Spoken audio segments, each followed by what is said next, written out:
Hey, welcome everybody to day two. Today's topic is water. Obviously it's a big one, an incredibly important one, so I'm going to jump right in. Just want to first start off with the importance of water. We all get it. We can't go very long without water as opposed to food. We get the importance of it in our lives, but there's some things that you may not know. First off, most of our body is made of water. 70% of our body is made of water. Our brains are 75% water. Even our teeth and bones are 10% water. Our blood, our plasma, the gastric juices that break down food, our saliva, 90+% water. We lose about a gallon of water a day, just through urination, sweating, whatever. That's vital water that needs to be replaced. So by definition, if we're mostly water, we need to be making sure that we're drinking an adequate amount and that quality of water is high. So we'll get to all of that. But water as not just comprising most of our bodies, but it is important to every process of the body, from delivering nutrients to carrying out waste and toxins. Nothing happens in the body without water. Every hair that grows, every broken nail, every bit of healing, whatever the body needs for that, whatever vitamin, mineral, antioxidant, phytonutrient, amino acid, protein, whatever, gets transported by one thing and one thing only, and that's water. So it's incredibly important. It regulates our body temperature. It's an integral component in elimination, in absorption, and digestion. So it's incredibly important that we get adequate water and the right kind of water, given that's what we're mostly comprised of. So that's kind of the obvious, but just wanted to highlight how important and how deep and integral water is to us. Now, water, I want you to think of water as, anything that we wash, whether it's our clothes, our cars, or anything that needs to be washed, the primary ingredient is water. Even if it's some kind of solvent included, it's always water that cleans. And that concept that we can very much easily relate to is also works for the inside of our bodies. Getting healthy, detoxifying, healing our bodies, which I would probably submit that most of us are in need of some repair to some degree, myself included. What's going to do that for us? What's going to aid the process is water. Getting rid of toxins again. So as a cleanser, we need to basically wash the inside of our bodies, and by that I mean our guts. We've got a lot of fecal matter stuck in our guts. We've got a lot of built up toxins in our cells. What's going to help us get rid of that and clean us out and give us the vitality, health, and unobstructed ability for our body to run is going to be water. So just like we clean our cars, we've got to clean ourselves out from the inside out. And again, water is going to do that. Now let's go right to how much water to drink. As a general rule, and it's a very general rule, half your body weight in ounces is a great kind of general kind of goal target. A little more, a little less, but a little more certainly if you're exercising and your exercise routine is a lot of cardio and sweating and whatnot, and maybe a little bit less necessary in the winter when we're not out in the heat. If you live in a temperate climate like myself. So I like that general rule. So if you weigh 100 pounds, you should be shooting for 50 ounces of water, a day. Now the key thing is that 75%, at least 3/4 of Americans are partially dehydrated all the time. We're not getting adequate water. And what we're doing when we're thirsty is a lot of us drink low, poor quality soft drinks, alcohol, coffee, tea, soda, these energy drinks, which are not healthy. Not only do they not provide us with water, they contain a lot of chemicals, often a lot of sugar, extra caffeine, and can actually serve as a dehydrating agent, which often leads to more consumption of those very same poor quality drinks. They are not water. They are not the same as water, even if they are mostly water. So that's very, very important to understand. They may quench our thirst temporarily, but more often than not, we're thirsty again, especially if anybody's experienced, drinking soda, It doesn't quench our thirst. It just adds a lot of calories, often a lot of sugar. If it's diet soda, it's got lots of other colorings and dyes and artificial sweeteners and whatnot that are incredibly harmful. So what we want is water as pure as we can get it. Now, before we get to that, I want to introduce the concept, and this is going to come up as its own topic later on in the challenge. It's that important. But the concept of eating your water and the concept of high water content food. And again, I'm jumping ahead a little bit, but it's something that will be reiterated throughout this challenge, is the importance of water, and how, given we are mostly water, most of what we eat should be comprised of mostly water. Now, this isn't a trick question. What out there is comprised mostly of water? Well, fruits and vegetables. They are mostly water. So we can eat our water and juices and smoothies. If we're eating a lot of juices and smoothies and we're having good amount of, especially raw fruits and vegetables, whether we're snacking on apples, even bananas. Bananas are 75% water. Avocados, 75% water. All other fruits are 80, 85% and above water. Same thing with vegetables. And there we're getting, not only are we getting good, clean water, we're getting all of the nutrients that we need, for the most part, right there in a diverse diet of fresh, raw fruits and vegetables. So that concept, your smoothies, your juices, your raw vegetables, your raw fruit, counts as water. It should. It's mostly water, and by definition, that you can count that towards your tally. And if you're not sitting down accurately detailing every ounce of water you drink, we're not suggesting that either. It's a rough rule. When you're thirsty, you'll know it. And when you're reaching for sugary drinks and whatnot, you probably are thirsty, and substituting with a glass of water is really the way to go to get our pure water uptake. But again, really want to drive home the concept of eating your water and high water content food all the time, as much as possible. It's an incredible way to fast track healing in your body. It's easy to digest. It's low in calorie density.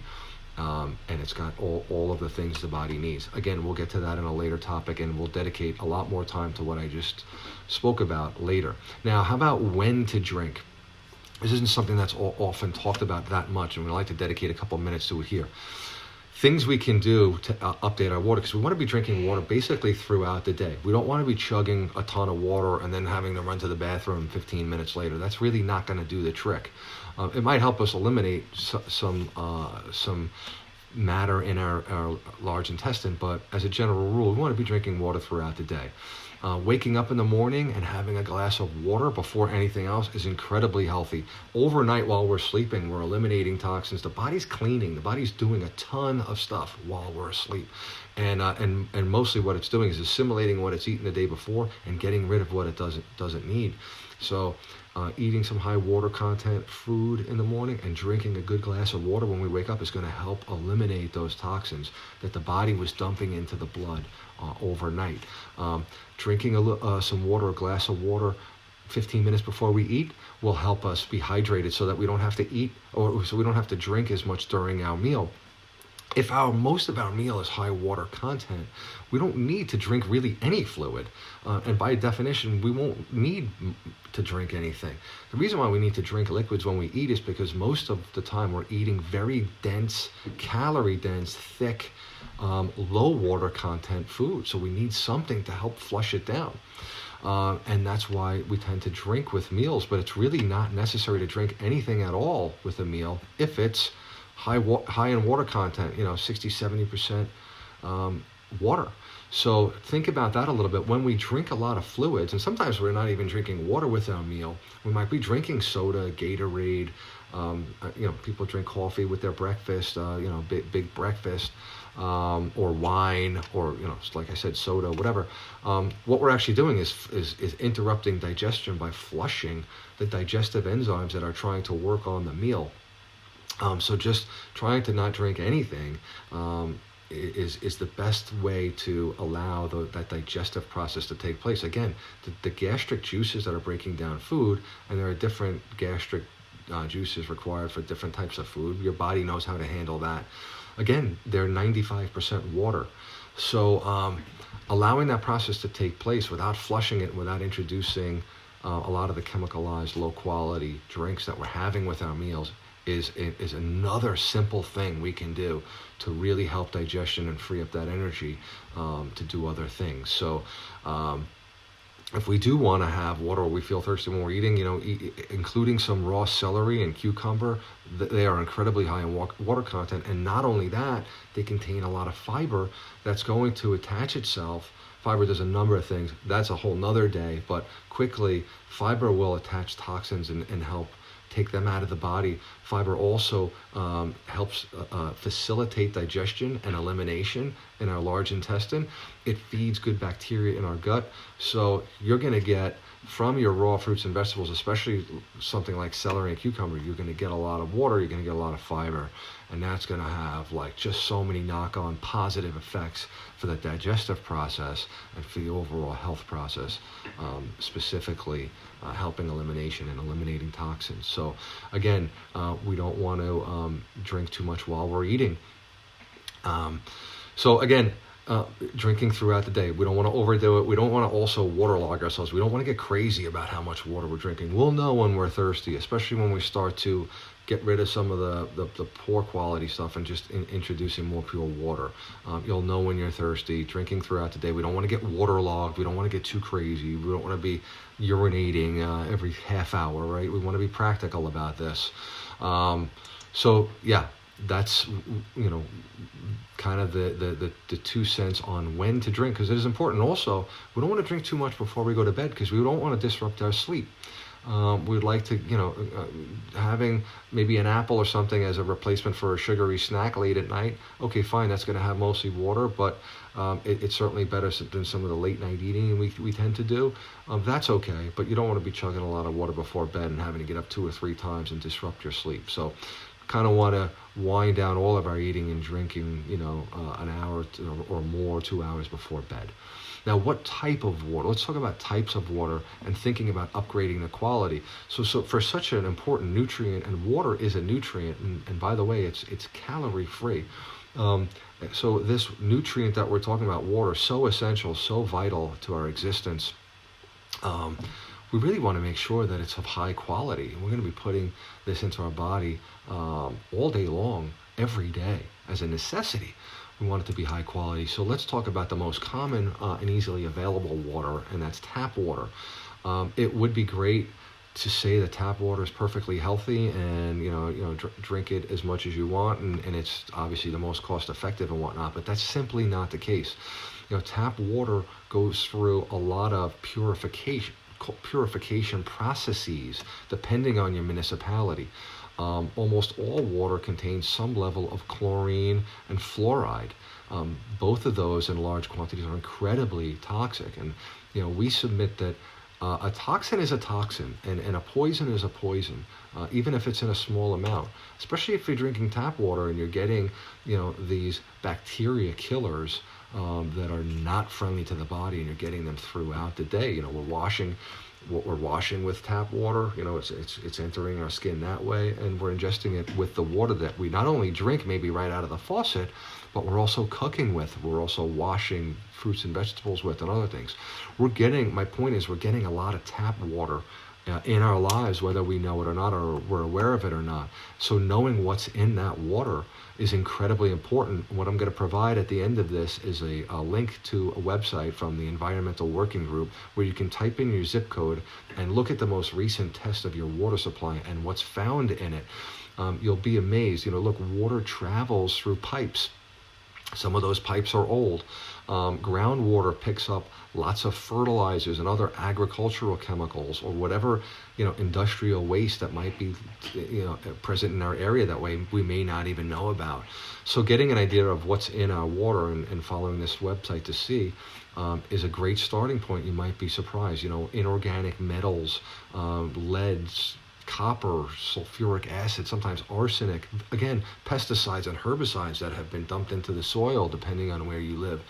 There's lots of stuff that we don't want in our bodies, in our water supply. And again, the purification processes add a lot of this, to filter it, to clean it, and to supposedly purify it.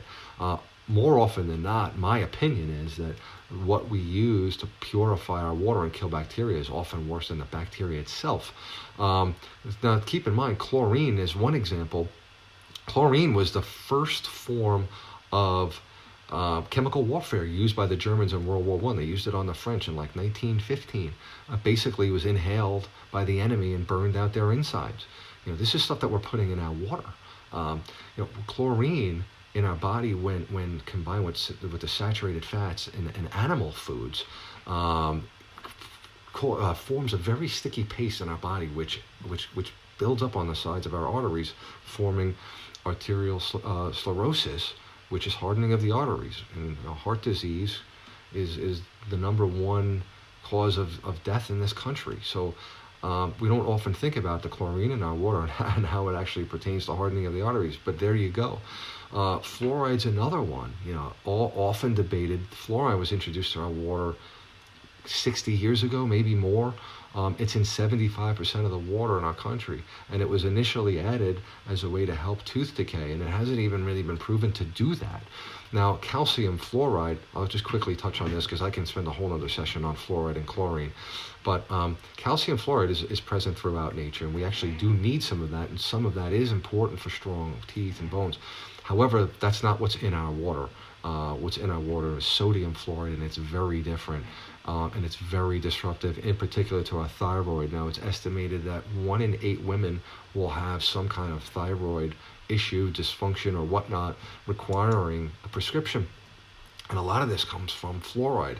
So very careful. We want to be as fluoride-free as possible. When fluorine was first discovered, it's a natural element. The first handlers of it got very sick, and some of them died. Just so, even in its most organic state, as a gas, it's highly toxic. So we don't want fluoride in any way in our body, other than what we might naturally get in fruits and vegetables that have absorbed it from the soil naturally. So again, that's what's in a lot of the tap water. So maybe in the challenges, we'll talk about this. I'll reiterate it. I'm going to include the website. So, okay, what kind of waters are good? Also, I want to briefly mention mineral spring waters, well waters. Again, we need to look out. We need to have them tested to see what's in them, what kind of runoff. And this is a local exercise, right? What might be in my soil, in my underground water, or in my local water, tap water, is very likely going to be very different from yours, even if you don't live all that far away. It depends on our municipality specific. So again, I implore you to look into what's in your water. High quality spring waters are out there. I drink one called Mountain Valley. That's one I can get easily locally. I like that water. The best water is pure distilled water. That's just simple H2O. A lot of times we want water that's injected with this or that and extra minerals and blah, blah, blah. The only thing we should be getting from water really is just water. And the minerals, vitamins, and nutrients that we need, we should just be deriving from our diet. Again, a diet that's rich in whole foods. So I know that's a lot on water, but it's so incredibly important. One last thing is high pH water is a big thing now. We want pHs of 10. Our water, our bodies we maintain a pH balance in our body naturally.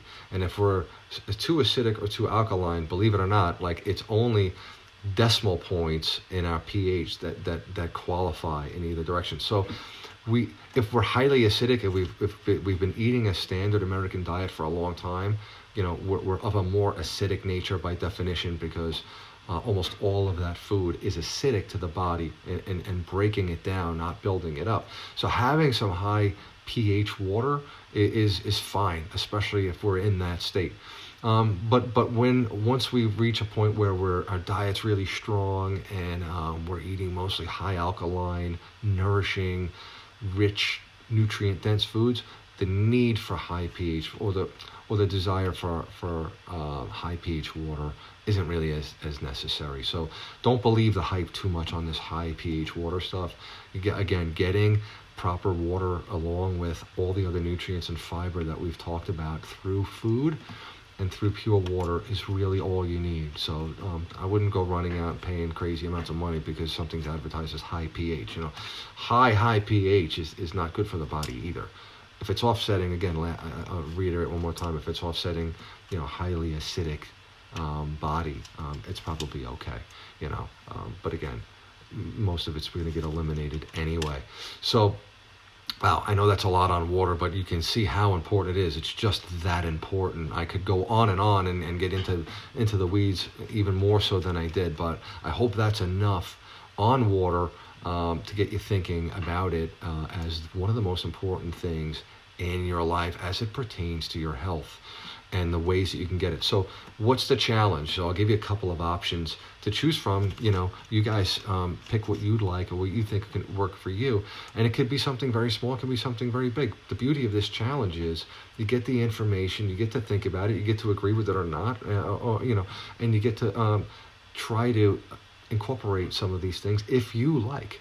So first and foremost, I would recommend this for everybody is to follow the website and look up the water in your town. Check out this Environmental Working Group website, see what the last testing is and what was in it. And look into either high quality water, spring water or whatnot, water filtration systems, and maybe even getting some distilled water, spending some real time and effort and maybe some money. Again, this is your life, this is your body, this is your health. You only get one go around, so the quality of water, given how much we need and its vital importance, having high quality and even making an investment in that might really be wise and advisable. Also looking for glass over plastic. If we can drink as much of our water out of glass bottles, and even if we get I have a nice high quality water filtration system, and I fill up the same bottles over and over again and drink my water out of that.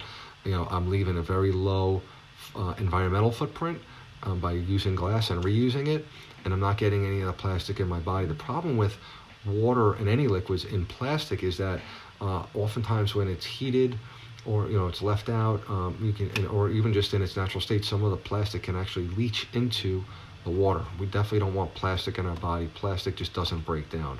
I think the first plastic bottles ever made are probably still in existence in some form, way, shape, or form. It's estimated that it takes hundreds of years to break down plastic, if it's going to break down at all. So that's just one other tip. So maybe look for glass over plastic. Get some mason jars and drink your water out of that. I know it's clumsy and they can break, but it's much greater environmental positive and health positive. Adding water again when we first wake up in the morning. Maybe that's your challenge. Tomorrow morning I'm going to wake up and I'm going to have a nice glass of water. I'm not going to chug it before I do anything else. Adding a glass of water before a meal, especially dinner, a big meal, it'll help fill us up. It'll help us make sure that we're actually hungry and not thirsty because we'll be hydrated. That's another thing we can do. So then just being conscious of the high water content food, rather than going for a thing of crackers or whatnot, or maybe having an apple or a banana or some oranges or some blueberries. High in water, eating our water. What ways can we eat more water? Maybe we could snack on some celery and carrots. I know it sounds like, that's not sexy and stuff, but man, is it incredibly healthy. And if we're going to commit and devote ourselves to healing our bodies and improving our health, these are things that can get that process going very, very quickly. Employing some of these or all of these water tips and challenges can have a dramatic impact on lightening the load and helping us eliminate toxins, which by definition will free us up, and we will lose weight as a byproduct. I like the term releasing weight. Weight will go as we do these things. And we don't even have to be conscious about it. So I hope that was helpful. Big topic. Please put any questions that you have on this, whether it's types of water filtration. I know it's a big topic, and but it's so important. We're here to support you in any questions you might have. So let us know. This is what we're here for. Let's do this together, and think about our water. And we'll be moving on to another topic tomorrow. So look out for this link. As soon as I'm done, I'm going to post it. All right, catch you guys tomorrow.